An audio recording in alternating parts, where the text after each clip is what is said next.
যেতিয়া distance relationship হয় তেতিয়া সন্দেহ কৰাটো বহুত ডাঙৰ প্ৰশ্ন এটা হৈ পৰে যে পাৰ্টনাৰে কি কৰিছে ক'ত আছে কিন্তু এটা কথা মনত ৰাখিব এই যিবোৰ সন্দেহ নহয় সেইবোৰ আপোনাৰ নিজৰ ইমেজিনেশ্যন হয় আপুনি নিজে মনত কিছুমান কাহিনী ৰচি লয় কি জানিবা তাই কাৰোবাৰ লগত কথা পাতিছে কি জানিবা তাই পাৰ্টি কৰিছে কি জানিবা তাই ফুৰিব গৈছে কি জানিবা সি বেয়া কাম কৰি আছে এইবোৰ আমি নিজৰ মনত এটা কাহিনী গঢ়ি লওঁ আৰু তাৰপিছত সন্দেহটো বঢ়াই বঢ়াই গৈ থাকোঁ আৰু শেষত কি হয় কাজিয়া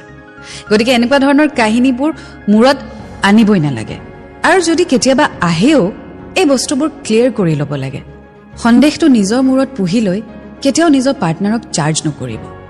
বা কেতিয়াও পাৰ্টনাৰক একিউজ নকৰিব প্ৰথমতে কথাটো পাতি লওক মেবি আপুনি যি ভাবি আছে সেয়া আপোনাৰ কল্পনাহে